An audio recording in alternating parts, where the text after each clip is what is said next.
परम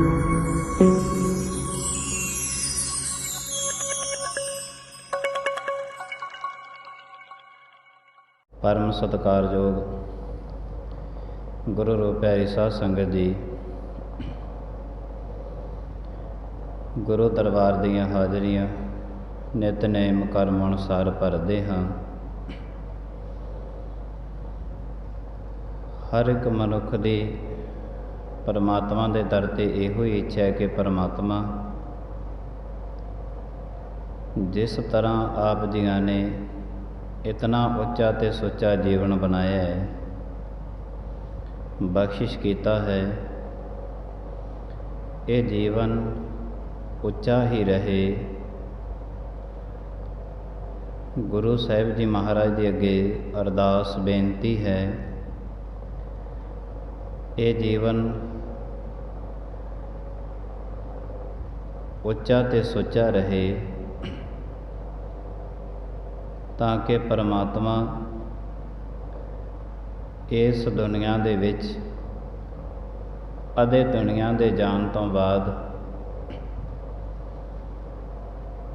मेरी इस जिंदगी नूं सजदा ही हुंदियां रहन।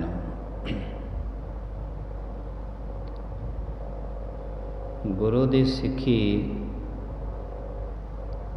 गुरु दे नाल प्रीत लाउणी सौखी है,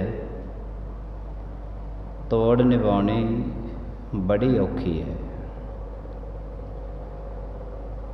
गुरु दी सिੱਖੀ लैनी बड़ी सौखी है, सिੱਖੀ दे नाल निभना बड़ा औखा है। सिੱਖੀ दे नाल निभ सके इसे लिए परमात्मा ने अवर जोन तेरी पनहारी इस धरती पुर तेरी सिकदारी। बंदे नूं सारी सृष्टि दे विचों सिरमौर बनाया है।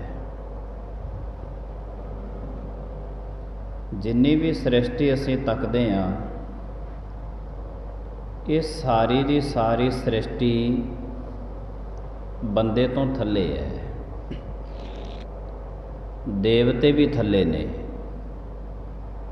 क्योंकि देवते इस देही नूं तरसदे ने। इस देही को सिमरै देव, फैसला गुरबाणी दा।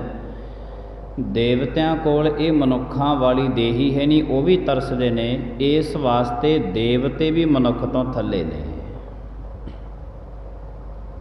ते जदों मनुख इन्ना श्रेष्ठ है, इन्ना सब तो सर्वोत्तम है, उत्तम है, तो इनू जीवन इस वास्ते मिलिया सी कि सब तो श्रेष्ठ तैनूं बना दिंदे आ, अवर जोन तेरी पनहारी। ते सब तो श्रेष्ठ दे नाल ही तू अपनियां प्रीतां लाउणियां ने।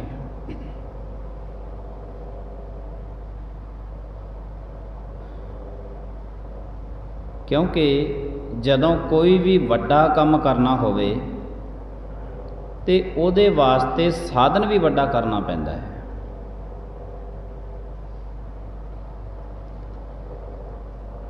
इतिहासक तत्त मैं आप जियां दे सामने रखां। गुरु घरां दे विच पुराने जमानिਆਂ 'ਚ हजे तक भी कई गुरु घरां दे विच नगारे वजदे ने। ते वो जिहड़ा नगारा बनदा है, वो नगारा बनन वास्ते उठ दी खल दी लोड़ पैंदी है। क्योंकि नगारा वड्डा बनाउणा है ते वड्डे नगारे वास्ते वड्डी खल की लोड़ पैंदी है, ते वड्डी खल है उठ दी। जे 150 या 200 चूहियां की खल इकट्ठी करी जाए, उहदे नाल नगारा नहीं बनता। तो जे वड्डा काम करना है तो उहदे वास्ते साधन भी वड्डा करना पैंदा है।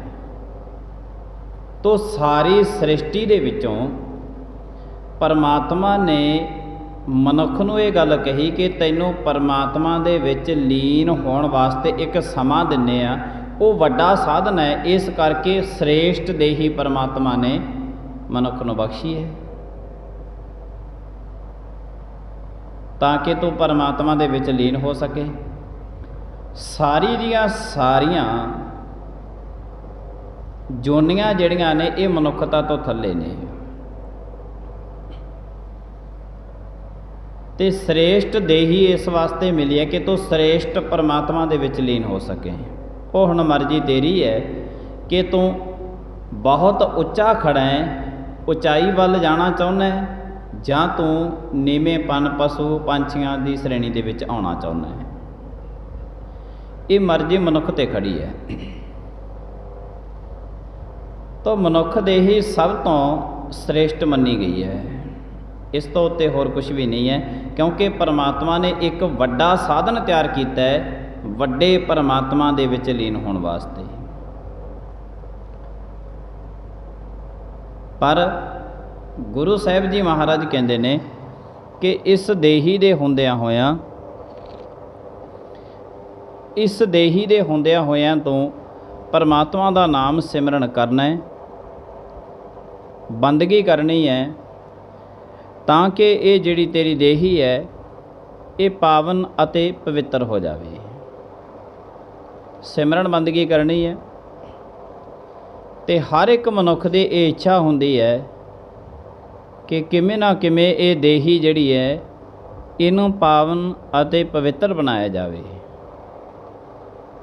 ਪਾਵਨ ਪਵਿੱਤਰ ਦੇਹੀ ਗੁਰੂ ਸਾਹਿਬ ਜੀ ਮਹਾਰਾਜ ਜੀਆਂ ਨੇ ਬਖਸ਼ਿਸ਼ ਕੀਤੀ ਹੈ।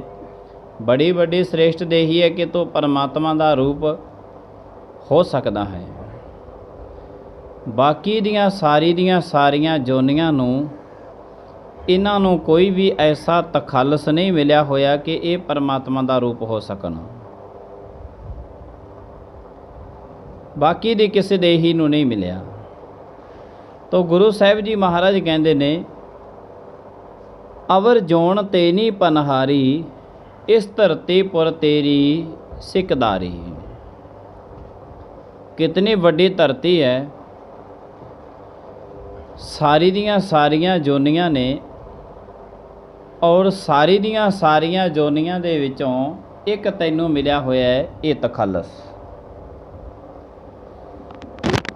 ਇਹ ਤਖੱਲਸ ਮਿਲਿਆ ਮਨੁੱਖ ਨੂੰ ਤਾਂ ਕਿ ਪਰਮਾਤਮਾ ਦਾ ਰੂਪ ਹੋ ਸਕੇ। ਤਾਂ ਗੁਰੂ ਸਾਹਿਬ ਜੀ ਮਹਾਰਾਜ ਜੀਆਂ ਨੇ ਪਰਮਾਤਮਾ ਦਾ ਰੂਪ ਹੋਣ ਵਾਸਤੇ ਇਸ ਵਾਸਤੇ ਸਾਧਨ ਵੀ ਬੜੇ ਤਿਆਰ ਕੀਤੇ ਨੇ।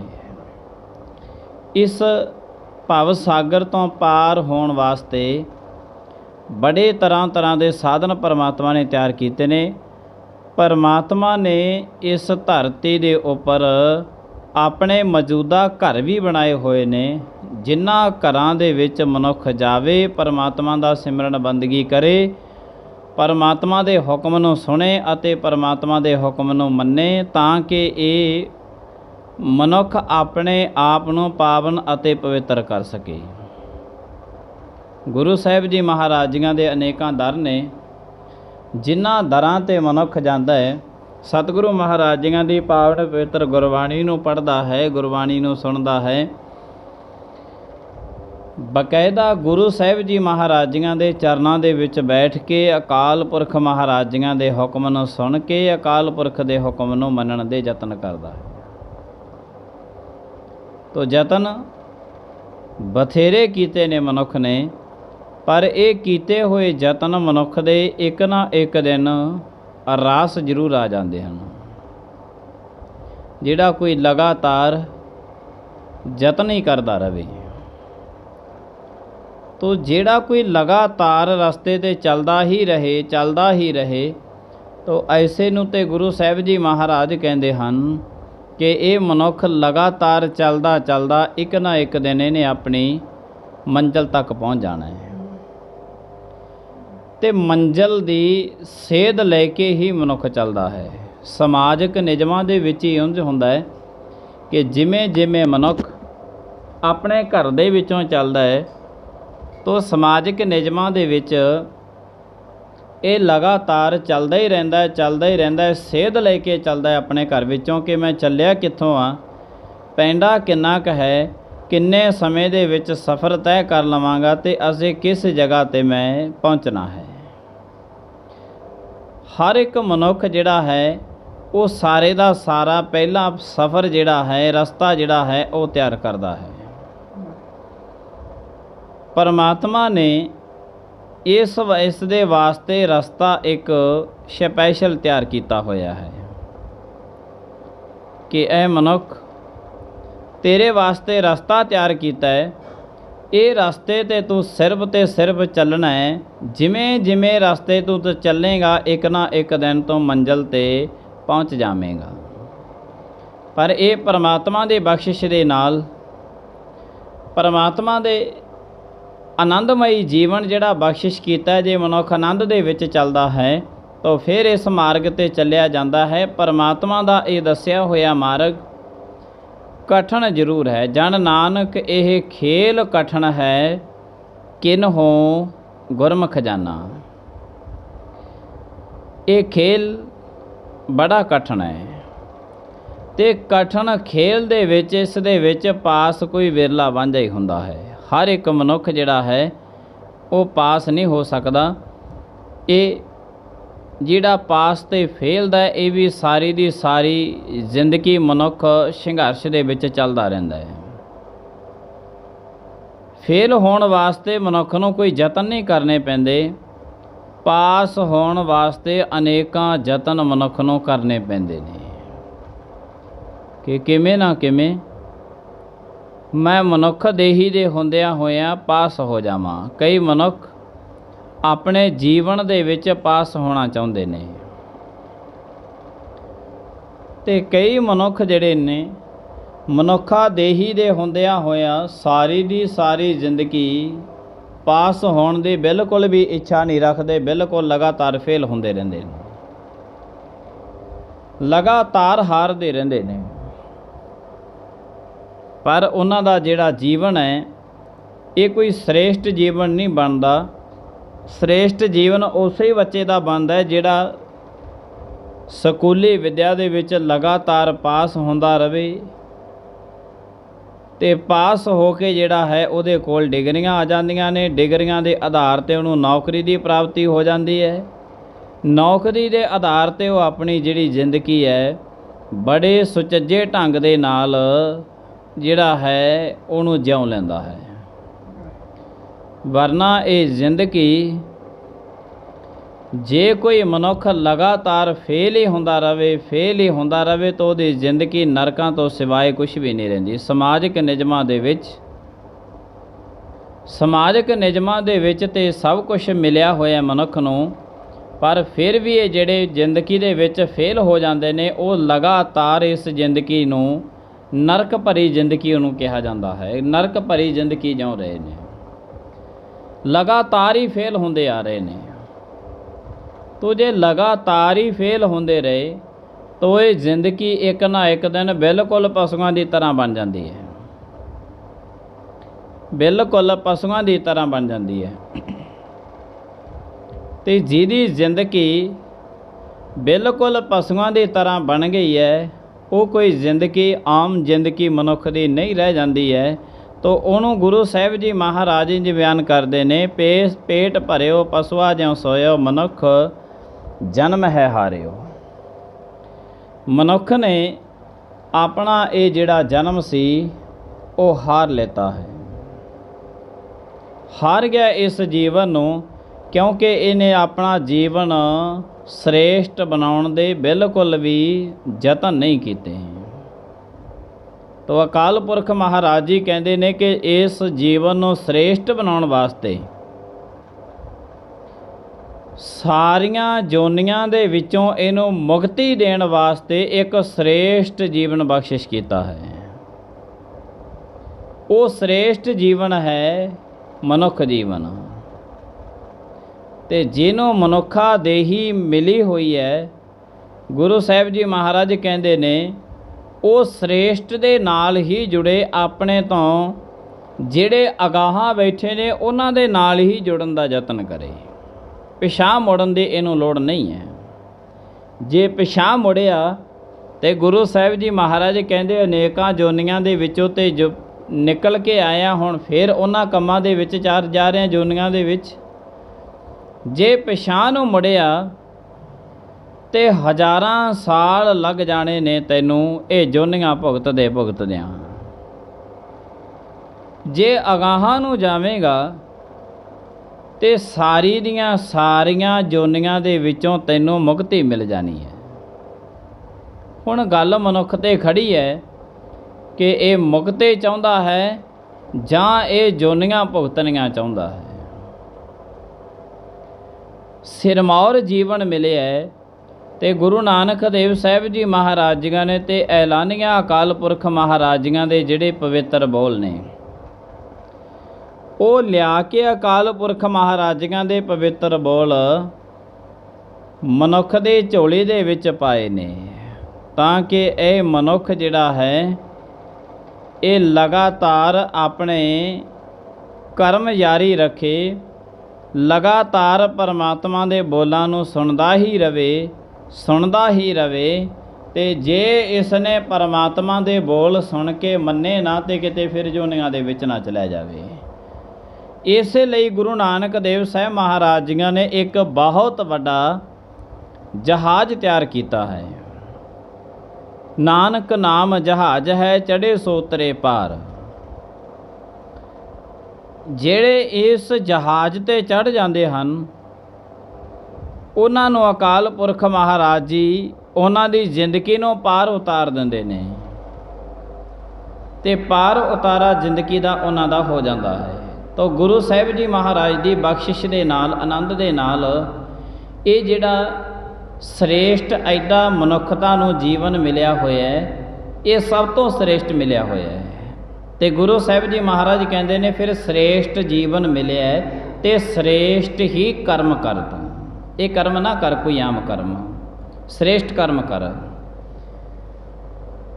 ਇਹ ਸਾਰੀਆਂ ਜੋਨੀਆਂ ਦੇ ਵਿੱਚੋਂ ਮੁਕਤੀ ਦੇਣ ਵਾਸਤੇ ਮਨੁੱਖਾ ਦੇਹੀ ਦੀ ਪ੍ਰਾਪਤੀ ਤੈਨੂੰ ਪਰਮਾਤਮਾ ਨੇ ਬਖਸ਼ੀ ਹੈ।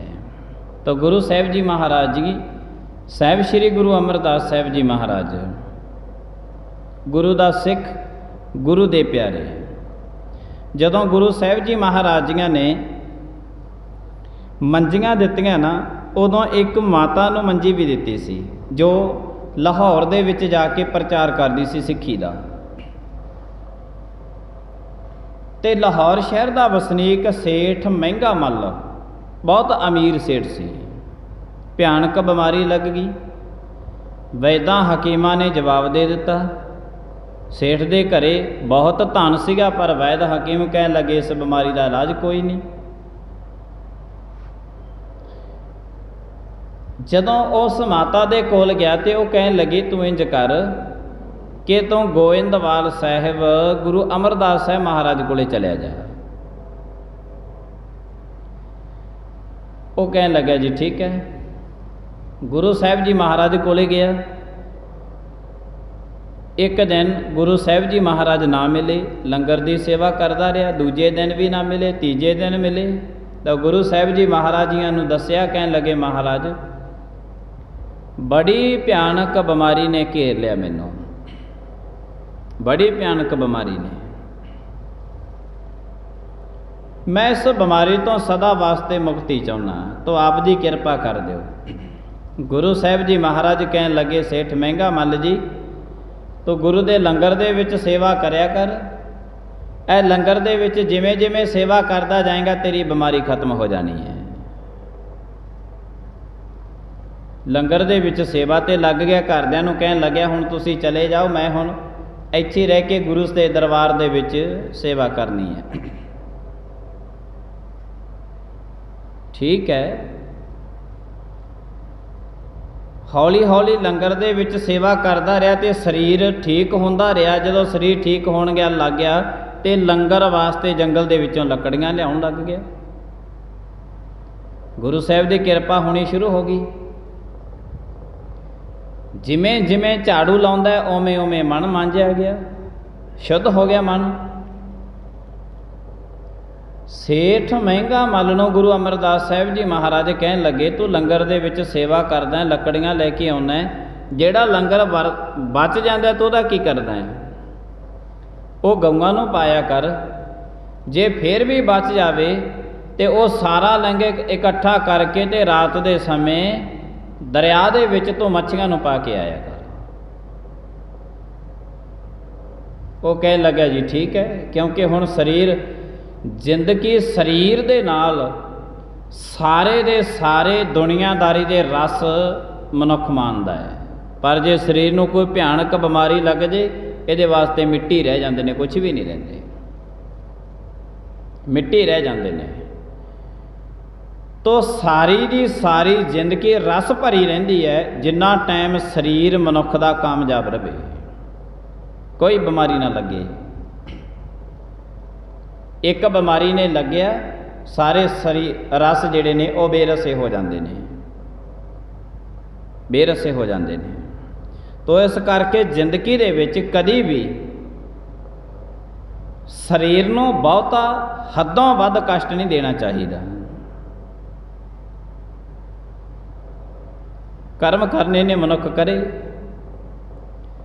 ਸਾਰੇ ਰਸ ਫਿੱਕੇ ਹੋ ਗਏ, ਸੇਠ ਮਹਿੰਗਾ ਮੱਲ ਗੁਰੂ ਦਾ ਹੁਕਮ ਮੰਨ ਕੇ ਕੁਛ ਤੇ ਭੋਜਨ ਗਊਆਂ ਨੂੰ ਪਾ ਦਿੰਦਾ ਤੇ ਕੁਛ ਭੋਜਨ ਰਾਤ ਨੂੰ ਚੁੱਕਦਾ ਤੇ ਦਰਿਆ ਤੇ ਲੈ ਜਾਂਦਾ ਹੈ।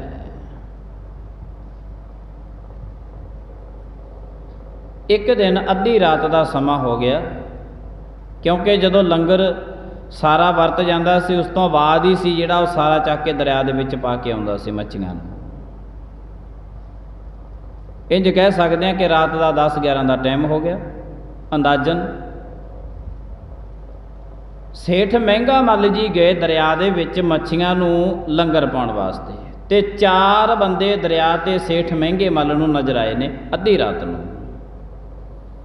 ਸੇਠ ਮਹਿੰਗੇ ਮੱਲ ਨੇ ਸੋਚਿਆ ਕਿ ਸ਼ਾਇਦ ਇਹ ਗੁਰੂ ਦੇ ਘਰ ਦੇ ਵਿੱਚ ਹੀ ਜਾ ਰਹੇ ਨੇ, ਪਰ ਇਸ ਵਕਤ ਜਾਣਗੇ ਤੇ ਲੰਗਰ ਮੈਂ ਸਾਰਾ ਮੱਛੀਆਂ ਵਾਸਤੇ ਲਿਆਇਆ,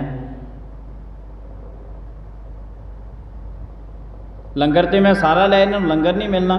ਸੇਠ ਮਹਿੰਗੇ ਮੱਲ ਨੇ ਉਹਨਾਂ 4 ਨੂੰ ਆਪਣੇ ਕੋਲ ਸੱਦ ਲਿਆ। ਕੋਲ ਸੱਦ ਕੇ ਸੇਠ ਮਹਿੰਗਾ ਮੱਲ ਕਹਿਣ ਲੱਗਿਆ, ਜੀ ਤੁਸੀਂ ਕਹਿੰਦੇ ਇੱਥੇ ਬੈਠੋ ਦਰਿਆ ਦੇ ਕੰਢੇ ਤੇ ਪਹਿਲਾਂ ਭੋਜਨ ਛਕ ਲਓ।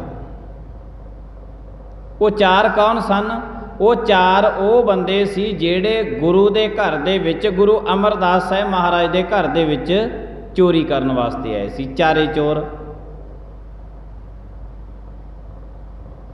ਪਹਿਲੇ ਪਹਿਰ ਹਰ ਕੋਈ ਜਾਗਦਾ, ਦੂਜੇ ਪਹਿਰ ਭੋਗੀ, ਤੀਜੇ ਪਹਿਰ ਚੋਰ ਜਾਗਦੇ, ਚੌਥੇ ਪਹਿਰ ਜੋਗੀ। ਉਹਨਾਂ ਨੂੰ ਬੜੇ ਪਿਆਰ ਤੇ ਸਤਿਕਾਰ ਦੇ ਨਾਲ ਲੰਗਰ ਛਕਾਇਆ ਦਰਿਆ ਦੇ ਕੰਢੇ ਤੇ ਸੇਠ ਮਹਿੰਗਾ ਮੱਲ ਨੇ। ਇੰਨਾ ਭਿੱਜ ਕੇ ਪਿਆਰ ਸਤਿਕਾਰ ਦੇ ਨਾਲ ਉਹਨਾਂ ਨੂੰ ਲੰਗਰ ਛਕਾਇਆ। ਉਹ ਚੋਰ ਸੋਚਣ ਲੱਗੇ, ਕਹਿੰਦੇ ਇਹ ਜ਼ਰੂਰ ਆਪਾਂ ਨੂੰ ਬੰਦਾ ਜਾਣਦਾ ਹੋਣਾ ਹੈ, ਜ਼ਰੂਰ ਜਾਣਦਾ ਹੋਣਾ ਹੈ। ਤੇ ਜੇ ਆਪਾਂ ਨੂੰ ਬੰਦਾ ਜਾਣਦਾ ਹੈ, ਕਿਉਂਕਿ ਇਹਨੇ ਤਾਂ ਆਪਣੀ ਸੇਵਾ ਇੰਨੀ ਕੀਤੀ, ਇੰਨੀ ਤੇ ਕੋਈ ਪ੍ਰਾਹੁਣਿਆਂ ਦੀ ਨਹੀਂ ਕਰਦਾ,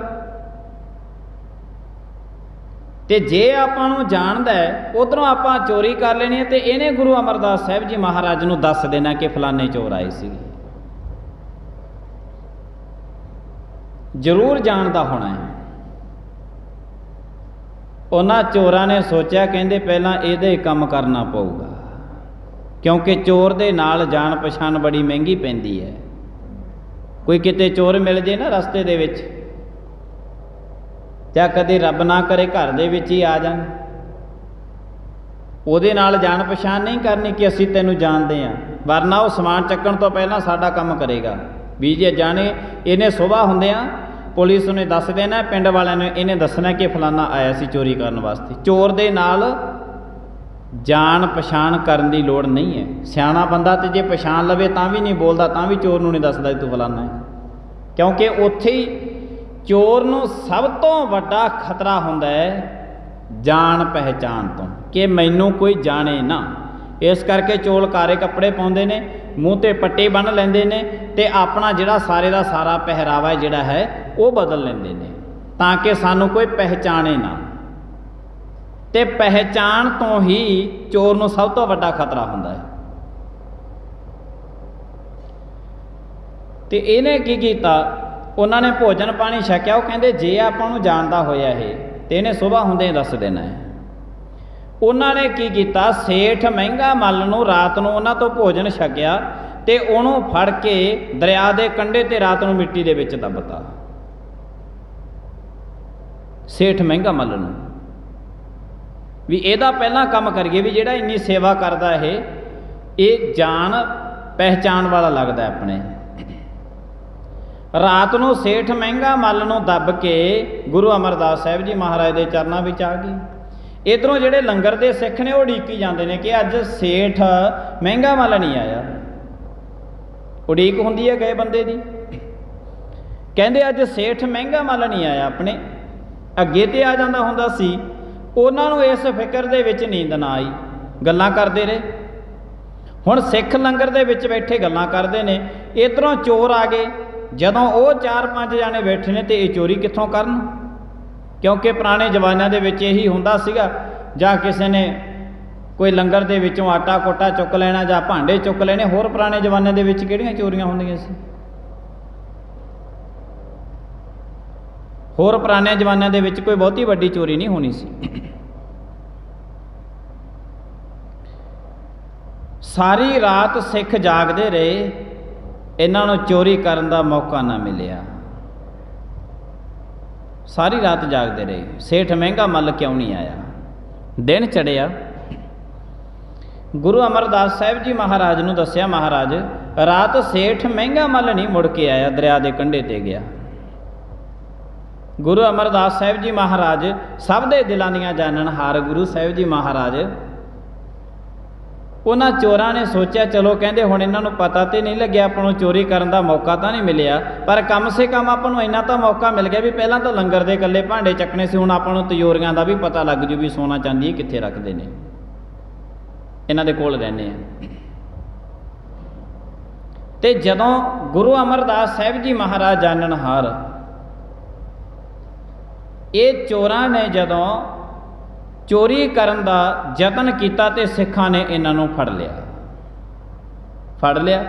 ਗੁਰੂ ਅਮਰਦਾਸ ਸਾਹਿਬ ਮਹਾਰਾਜ ਦੇ ਪੇਸ਼ ਕੀਤੇ। ਪਹਿਲੇ ਤੇ ਵਿੱਚ ਕੋਈ ਕਹਿਣ ਲੱਗੇ ਸਿੱਖ, ਕਹਿੰਦੇ ਇਹਨਾਂ ਨੂੰ ਸੋਧਾ ਲਾਈਏ, ਕਿਉਂਕਿ ਇਹ ਜਿਹੜਾ ਸੋਧਾ ਲਾਉਣਾ ਹੈ ਆਮ ਸੰਸਾਰ ਦੇ ਵਿੱਚ ਹੋਰ ਕਹਾਵਤਾਂ ਵਰਤੀਆਂ ਜਾਂਦੀਆਂ ਨੇ, ਇਹ ਧਾਰਮਿਕ ਨਿਯਮਾਂ ਦੇ ਵਿੱਚ ਸੋਧਾ ਲਾਉਣਾ ਮੰਨਿਆ ਜਾਂਦਾ। ਕਿਸੇ ਨੂੰ ਸੋਧਾ ਲਾਉਣਾ, ਸਜ਼ਾ ਦੇਣੀ, ਸੋਧਾ ਲਾਉਣਾ ਕਹਿੰਦੇ। ਆਪ ਜੀ ਨਿਹੰਗ ਸਿੰਘਾਂ ਦੀ ਕਦੇ ਬੋਲੀ ਸੁਣਦੇ ਹੋਣਗੇ, ਉਹ ਕਹਿੰਦੇ ਸੋਧਾ ਲਾ ਦਿਓ, ਬਰਤਨ ਹੈ ਇਹਨੂੰ ਬਰਤਨ ਨੂੰ ਸਮਾਰ ਕੇ ਸੋਧਾ ਲਾਓ, ਸੋਧਾ ਲਾਉਣਾ ਬੋਲਦੇ ਨੇ। ਤੇ ਗੁਰੂ ਸਾਹਿਬ ਜੀ ਮਹਾਰਾਜ ਨੇ ਜਦੋਂ ਗੁਰੂ ਅਮਰਦਾਸ ਸਾਹਿਬ ਜੀ ਮਹਾਰਾਜ ਨੂੰ ਪੇਸ਼ ਕੀਤਾ ਗਿਆ, ਗੁਰੂ ਅਮਰਦਾਸ ਸਾਹਿਬ ਜੀ ਮਹਾਰਾਜ ਜੀਆਂ ਦੇ ਇਹਨਾਂ ਨੂੰ ਚੋਰਾਂ ਨੂੰ ਕਹਿਣ ਲੱਗੇ ਮਹਾਰਾਜ ਇਹ ਚੋਰੀ ਕਰਦੇ ਪਕੜੇ ਗਏ। ਉੱਥੇ ਜਿਹੜੀ ਸੀ ਇਹਨਾਂ ਨੇ ਰਾਤ ਦੀ ਜਿਹੜੀ ਸੇਠ ਮਹਿੰਗਾ ਮੱਲ ਨੂੰ ਦਰਿਆ ਦੇ ਕੰਢੇ ਤੇ ਦੱਬ ਕੇ ਆਏ ਸੀ, ਉਹ ਵੀ ਨਿਕਲੇ ਚੋਰੀ। ਗੁਰੂ ਅਮਰਦਾਸ ਸਾਹਿਬ ਜੀ ਮਹਾਰਾਜ ਨੂੰ ਕਹਿਣ ਲੱਗੇ ਮਹਾਰਾਜ ਉਹ ਤਾਂ ਬੜਾ ਸਿੱਖ ਮਹਾਰਾਜ ਜੀ ਪੰਜਾਬ ਜੀਆਂ ਦੇ ਚਰਨਾਂ ਦੀ ਸੇਵਾ ਕਰਨ ਵਾਲਾ ਹੈ, ਪਰ ਉਹਨੇ ਐਡਾ ਬੁਰਾ ਕਰਮ ਕੀਤਾ, ਇਹਨਾਂ ਨੇ, ਇਹਨਾਂ ਨੂੰ ਸਜ਼ਾ ਮਿਲਣੀ ਚਾਹੀਦੀ ਹੈ। ਗੁਰੂ ਅਮਰਦਾਸ ਸਾਹਿਬ ਮਹਾਰਾਜ ਕਹਿਣ ਲੱਗੇ ਨਹੀਂ, ਸੇਠ ਮਹਿੰਗਾ ਮੱਲ ਇਹਨਾਂ ਨੂੰ ਸਜ਼ਾ ਦੇਵੇਗਾ। ਤੇ ਜਦੋਂ ਇਹਨਾਂ ਨੇ ਕੀ ਕੀਤਾ, ਗੁਰੂ ਅਮਰਦਾਸ ਸਾਹਿਬ ਜੀ ਮਹਾਰਾਜ ਖੁਦ ਗਏ, ਚੋਰਾਂ ਨੂੰ ਵੀ ਨਾਲ ਲੈ ਗਏ, ਸਿੱਖ ਵੀ ਦਰਿਆ ਦੇ ਕੰਢੇ ਤੇ ਚਲੇ ਗਏ। ਸੇਠ ਮਹਿੰਗਾ ਮੱਲ ਨੂੰ ਉੱਥੋਂ ਕੱਢ ਲਿਆ। ਰੱਬ ਦੀ ਨੇਤ, ਜਿਹਤੇ ਰੱਬ ਦੇ ਬਖਸ਼ਿਸ਼ ਹੋਵੇ ਉਹਨੂੰ ਕੋਈ ਮਿੱਟੀ ਦੇ ਵਿੱਚ ਦੱਬੇ, ਦਰਿਆ ਦੇ ਵਿੱਚ ਕਬੀਰ ਸਾਹਿਬ ਨੂੰ ਰੋੜਿਆ ਗਿਆ, ਉਹਨਾਂ ਨੂੰ ਕੋਈ ਖਤਮ ਨਹੀਂ ਕਰ ਸਕਦਾ, ਜਿਹਤੇ ਰੱਬ ਦੀ ਕਿਰਪਾ ਹੋਵੇ। ਪਰ ਹਾਂ, ਮਨੁੱਖ ਨੇ, ਸ੍ਰੇਸ਼ਟ ਮਨੁੱਖ ਹੈ ਤੇ ਸ੍ਰੇਸ਼ਟ ਦੇ ਨਾਲ ਲੱਗੀਆਂ ਹੋਣ ਪ੍ਰੀਤਾਂ ਇਹਦੀਆਂ। ਐਵੇਂ ਨਾ ਕਿਤੇ ਦੁਨੀਆ ਨੂੰ ਦਿਖਾਵਾ ਜਾ ਕਰਦਾ ਫਿਰਦਾ ਰਹਿੰਦਾ ਹੋਵੇ ਕਿ ਮੈਂ ਗੁਰੂ ਦਾ ਪਿਆਰਾ, ਮੈਂ ਗੁਰੂ ਦਾ ਪਿਆਰਾ। ਨਹੀਂ, ਪ੍ਰੀਤਾਂ ਲੱਗੀਆਂ ਹੋਣੀਆਂ ਚਾਹੀਦੀਆਂ ਨੇ, ਪੱਕਾ ਹੋਵੇ। ਸੇਠ ਮਹਿੰਗਾ ਮੱਲ ਨੂੰ ਕੱਢ ਲਿਆ। ਗੁਰੂ ਅਮਰਦਾਸ ਸਾਹਿਬ ਜੀ ਮਹਾਰਾਜ ਨੂੰ ਸਿੱਖ ਕਹਿਣ ਲੱਗੇ ਮਹਾਰਾਜ ਸ਼ੁਕਰ ਹੈ ਦਾਤਿਆ ਕਿ ਸੇਠ ਮਹਿੰਗਾ ਮੱਲ ਜੀ ਹਜੇ ਤੱਕ ਜਿਉਂਦੇ ਨੇ, ਚਲੋ ਕਹਿੰਦੇ ਇਹਨਾਂ ਨੂੰ ਸਜ਼ਾ ਦਿਓ। ਕਹਿੰਦੇ ਗੁਰੂ ਸਾਹਿਬ ਜੀ ਮਹਾਰਾਜ, ਗੁਰੂ ਅਮਰਦਾਸ ਸਾਹਿਬ ਜੀ ਮਹਾਰਾਜ ਕਹਿਣ ਲੱਗੇ ਸੇਠ ਮਹਿੰਗਾ ਮੱਲ ਜੀ, ਇਹਨਾਂ ਨੇ ਤੁਹਾਨੂੰ ਰਾਤ ਦੇ ਸਮੇਂ ਦਰਿਆ ਦੇ ਕੰਢੇ ਤੇ ਦੱਬਿਆ, ਇਹਨਾਂ ਨੂੰ ਸਜ਼ਾ ਵੀ ਤੁਸੀਂ ਦਿਓਗੇ, ਸਜ਼ਾ ਵੀ ਇਹਨਾਂ ਨੂੰ ਤੁਸੀਂ ਦਿਓਗੇ। ਗੁਰੂ ਅਮਰਦਾਸ ਸਾਹਿਬ ਮਹਾਰਾਜ ਸੇਠ ਮਹਿੰਗਾ ਮੱਲ ਨੂੰ ਕਹਿ ਰਹੇ ਨੇ ਕਿ ਸਜ਼ਾ ਤੁਸੀਂ ਦਿਓਗੇ। ਸੇਠ ਮਹਿੰਗਾ ਮੱਲ ਜੀ ਕਹਿਣ ਲੱਗੇ ਮਹਾਰਾਜ ਮੈਂ ਤੇ ਇੱਕ ਤੁਹਾਡੇ ਘਰ ਦਾ ਨੌਕਰ ਹਾਂ, ਤੁਸੀਂ ਖੁਦ ਪਰਮਾਤਮਾ ਦਾ ਰੂਪ ਹੋ, ਪਰਮਾਤਮਾ ਹੋ, ਸਜ਼ਾ ਤੁਸੀਂ ਦਿਓ, ਮੈਂ ਨਹੀਂ ਸਜ਼ਾ ਦੇ ਸਕਦਾ। ਨਹੀਂ, ਕਹਿੰਦੇ ਸੇਠ ਮਹਿੰਗਾ ਮੱਲ ਜੀ ਸਜ਼ਾ ਤੁਸੀਂ ਦਿਓ। ਹੁਣ ਜੇ ਤੇ ਕੋਈ ਹੁੰਦਾ ਅਜੋਕੇ ਸਮੇਂ ਦਾ, ਫਿਰ ਤੇ ਉਹਨੇ ਸਜ਼ਾ ਦੇ ਦੇਣੀ ਸੀ। ਪਰ ਸੇਠ ਮਹਿੰਗਾ ਮੱਲ ਗੁਰੂ ਸਾਹਿਬ ਜੀ ਮਹਾਰਾਜ ਦਾ ਸਿੱਖ ਸਾਰੀ ਸ੍ਰਿਸ਼ਟੀ ਦੇ ਵਿੱਚੋਂ ਵੱਖਰੀ ਸਜ਼ਾ ਦੇ ਗਿਆ। ਹੱਥ ਜੋੜੇ ਗੁਰੂ ਅਮਰਦਾਸ ਸਾਹਿਬ ਮਹਾਰਾਜ ਦੇ ਅੱਗੇ, ਮਹਾਰਾਜ ਜੇ ਤੁਸੀਂ ਚਾਹੁੰਦੇ ਹੋ ਕਿ ਸੇਠ ਮਹਿੰਗਾ ਮੱਲ ਸਜ਼ਾ ਦੇਵੇ, ਫਿਰ ਮੈਂ ਹੱਥ ਜੋੜ ਕੇ ਬੇਨਤੀ ਆਪ ਜੀਆਂ ਦੇ ਅੱਗੇ ਕਰਦਾ ਕਿ ਇਹ ਚੋਰ ਨੇ ਰਾਤਾਂ ਨੂੰ ਵਿਚਾਰੇ ਆਪਣੇ ਬੱਚਿਆਂ ਨੂੰ ਕੱਲਿਆਂ ਛੱਡ ਕੇ ਬੜਾ ਨਹੀਂ ਕਿੱਥੇ ਕਿੱਥੇ ਭੱਜੇ ਫਿਰਦੇ ਰਹਿੰਦੇ ਨੇ, ਕਿਤੇ ਪਕੜੇ ਜਾਣੇ ਨੇ। ਇਹ ਮਹਾਰਾਜ ਇਹਨਾਂ ਦੀ ਜ਼ਿੰਦਗੀ ਦੀ ਤਾਣੀ ਉਲਝੀ ਪਈ ਹੈ। ਆਪ ਜੀਆਂ ਦੇ ਘਰ ਦੇ ਵਿੱਚ ਆਏ ਆ, ਫਿਰ ਇਹਨਾਂ ਨੂੰ ਸਭ ਤੋਂ ਵੱਡੀ ਸਜ਼ਾ ਤੇ ਇਹੀ ਲਾ ਦਿਓ, ਇਹਨਾਂ ਨੂੰ ਆਪਣੇ ਸਿੱਖ ਬਣਾ ਲਓ। ਬੋਲੋ ਸਤਨਾਮ। ਇਹਨਾਂ ਨੂੰ ਮਹਾਰਾਜ ਆਪਣੇ ਸਿੱਖ ਬਣਾ ਲਓ। ਮੇਰੇ ਵੱਲੋਂ ਆਪ ਜੀ ਦੇ ਚਰਨਾਂ ਵਿੱਚ ਬੇਨਤੀ ਹੈ। ਜਦ ਸੇਠ ਮਹਿੰਗਾ ਮੱਲ ਨੇ ਇਹ ਗੱਲ ਕਹੀ ਤੇ ਫਿਰ ਗੁਰੂ ਅਮਰਦਾਸ ਸਾਹਿਬ ਜੀ ਮਹਾਰਾਜ ਕਿਵੇਂ ਮੋੜਨ? ਜੇ ਤੁਸੀਂ ਕਹਿੰਦੇ ਹੋ ਚਲੋ ਠੀਕ ਹੈ, ਕਹਿੰਦੇ ਅੱਜ ਤੋਂ ਬਾਅਦ ਸੇਠ ਮਹਿੰਗਾ ਮੱਲ ਜਿੱਥੇ ਤੂੰ ਇਕੱਲਾ ਸੇਵਾ ਕਰਦਾ ਸੀ, ਆ ਹੁਣ 4 ਜਾਣੇ ਤੇਰੇ ਨਾਲ ਇਹ ਵੀ ਸੇਵਾ ਕਰਿਆ ਕਰਨਗੇ, ਇਹ ਵੀ ਸੇਵਾ ਕਰਿਆ ਕਰਨਗੇ। ਟੁੱਟੇ ਹੋਇਆਂ ਨੂੰ ਗੁਰੂ ਦੇ ਨਾਲ ਜੋੜਨਾ ਗੁਰੂ ਦੇ ਬੰਦੇ ਦਾ ਕੰਮ ਹੈ। ਜੁੜੇ ਹੋਇਆਂ ਨੂੰ ਤੋੜ ਕੇ ਰੱਖ ਦੇਣਾ ਇਹ ਗੁਰੂ ਦੇ ਬੰਦੇ ਦਾ ਕਰਮ ਨਹੀਂ ਹੈ, ਇਹ ਕਰਮ ਉਸ ਦਾ ਨਹੀਂ ਹੈ। ਸੇਠ ਮਹਿੰਗਾ ਮੱਲ ਜੀਆਂ ਨੂੰ ਨਹੀਂ ਤੇ ਉਹਨਾਂ ਨੂੰ ਲੰਮੇ ਟਾਈਮ ਤੱਕ ਉੱਥੇ ਰੇਤ ਦੇ ਵਿੱਚ ਵਿਚਾਰੇ ਦੱਬੇ ਰਹੇ। ਰਾਤ ਨੂੰ, ਅੱਧੀ ਰਾਤ ਨੂੰ ਚੋਰਾਂ ਨੇ ਦੱਬਿਆ ਤੇ ਉਹਨੇ ਆਪਣੀਆਂ ਮੰਗਾਂ ਗੁਰੂ ਅਮਰਦਾਸ ਸਾਹਿਬ ਮਹਾਰਾਜ ਦੇ ਅੱਗੇ ਰੱਖ ਦੇਣੀਆਂ ਸੀ। ਮਹਾਰਾਜ ਹੱਥ ਜੋੜ ਕੇ ਬੇਨਤੀ ਕਰਦੇ, ਇਹਨਾਂ ਨੂੰ ਸਜ਼ਾ ਲਾਓ, ਇਹਨਾਂ ਨੂੰ ਤਨਖਾਹ ਲਾਓ, ਇਹਨਾਂ ਨੂੰ ਮਾਰਾ ਮਾਰੋ, ਇਹ ਕਰੋ ਬੜਾ ਕੁਛ, ਪਰ ਕੁਛ ਵੀ ਨਹੀਂ, ਕੁਛ ਵੀ ਨਹੀਂ। ਮਹਾਰਾਜ ਇਹਨਾਂ ਨੂੰ ਆਪਣੇ ਚਰਨਾਂ ਦੇ ਨਾਲ ਜੋੜ ਲਓ। ਇਹਨੂੰ ਕਹਿੰਦੇ ਨੇ ਜਿਹੜਾ ਖੁਦ ਜੁੜਿਆ ਹੋਵੇ ਉਹ ਜੋੜਨ ਦੀ ਗੱਲ ਕਰੇਗਾ, ਜਿਹੜਾ ਖੁਦ ਅੰਦਰੋਂ ਟੁੱਟਿਆ ਹੋਵੇ ਉਹ ਤੋੜਨ ਦੀ ਗੱਲ ਕਰੇਗਾ। ਜੋੜਨਾ ਤੇ ਤੋੜਨਾ, ਜੋੜਨ ਵਰਗਾ ਸਮਾਜ ਦੇ ਵਿੱਚ ਕੋਈ ਵੱਡਾ ਇਸ ਤੋਂ ਵੱਡਾ ਪੁੰਨ ਨਹੀਂ ਹੈ ਤੇ ਤੋੜਨ ਵਰਗਾ ਇਸ ਤੋਂ ਵੱਡਾ ਸਮਾਜ ਵਿੱਚ ਕੋਈ ਪਾਪ ਨਹੀਂ। ਤੋ ਆਪਣੀ ਜ਼ਿੰਦਗੀ ਦੇ ਅੰਦਰ ਕਿਸੇ ਨੂੰ ਜੋੜ ਦੇਣਾ ਗੁਰੂ ਸਾਹਿਬ ਜੀ ਮਹਾਰਾਜ ਦੇ ਚਰਨਾਂ ਦੇ ਨਾਲ, ਜੋੜੀ ਜਾਣਾ, ਲਗਾਤਾਰ ਜੋੜੀ ਜਾਣਾ, ਲਗਾਤਾਰ ਇਸ ਕਰਮ ਤੇ ਲੱਗੇ ਰਹਿਣਾ। ਕਿਤੇ ਨਾ ਕਿਤੇ ਤੇ ਗੁਰੂ ਸਾਹਿਬ ਜੀ ਮਹਾਰਾਜ ਬਾਂਹ ਪਕੜਦੇ ਨੇ। ਤੋ ਸੇਠ ਮਹਿੰਗਾ ਮੱਲ ਜੀਆਂ ਨੇ ਆਪਣੇ ਇੱਕ ਬਚਨ ਦੇ ਨਾਲ ਇਹਨਾਂ ਚੋਰਾਂ ਨੂੰ ਵੀ ਗੁਰੂ ਅਮਰਦਾਸ ਸਾਹਿਬ ਮਹਾਰਾਜ ਦੇ ਚਰਨਾਂ ਦੇ ਨਾਲ ਜੋੜ ਕੇ ਸੰਤ ਬਣਾ ਦਿੱਤਾ ਹੈ। ਤੋ ਗੁਰੂ ਸਾਹਿਬ ਜੀ ਮਹਾਰਾਜ ਦੀ ਕਿਰਪਾ ਕਰਨ। ਅਕਾਲ ਪੁਰਖ ਮਹਾਰਾਜ ਜੀ ਜਿਸ ਵੀ ਦੇਹੀ ਦੇ ਉੱਪਰ ਕਿਰਪਾ ਕਰਦੇ ਨੇ। ਪ੍ਰਕਰਮ ਸ਼ੁਰੂ ਕੀਤਾ ਸੀ ਆਪਾਂ ਕਿ ਸਾਰੀਆਂ ਜੋਨੀਆਂ ਦੇ ਵਿੱਚੋਂ ਸਭ ਤੋਂ ਸਿਰਮੌਰ ਹੈ ਮਨੁੱਖ, ਬਾਕੀ ਤੋਂ ਸਭ ਥੱਲੇ ਨੇ, ਦੇਵਤੇ ਵੀ ਥੱਲੇ ਨੇ, ਬਾਕੀ ਵੀ ਸਭ ਥੱਲੇ ਨੇ। ਪਰ ਜੇ ਸਭ ਤੋਂ ਸਿਰਮੌਰ ਹੈ ਤੇ ਆਪ ਤੋਂ ਸਿਰਮੌਰ ਦੇ ਨਾਲ ਹੀ ਪ੍ਰੀਤਾਂ ਲਾਵੇ, ਥੱਲੇ ਵਾਲਿਆਂ ਦੇ ਨਾਲ ਲਾਉਣ ਦੀ ਲੋੜ ਨਹੀਂ ਹੈ, ਥੱਲੇ ਵਾਲਿਆਂ ਨਾਲ ਤੇ ਆਪ ਹੀ ਲੱਗ ਜਾਣੀ ਹੈ ਸਿਰਮੌਰ ਦੇ ਨਾਲ। ਤੋ ਗੁਰੂ ਸਾਹਿਬ ਜੀ ਮਹਾਰਾਜ ਕਿਰਪਾ ਕਰਨ। ਆਪਣਾ ਸਮਾਪਤੀ ਦਾ ਜਿਹੜਾ ਸਮਾਂ ਹੋ ਗਿਆ ਹੈ, ਭੁੱਲਾਂ ਚੁੱਕਾਂ ਦੀ ਖਿਮਾ। ਆਈਆਂ ਸੰਗਤਾਂ ਦਾ ਧੰਨਵਾਦ, ਪ੍ਰੇਮ ਦੇ ਨਾਲ ਸਾਰੀ ਸੰਗਤ ਬੁਲਾਈਏ ਫਤਿਹ। ਵਾਹਿਗੁਰੂ ਜੀ ਕਾ ਖਾਲਸਾ, ਵਾਹਿਗੁਰੂ।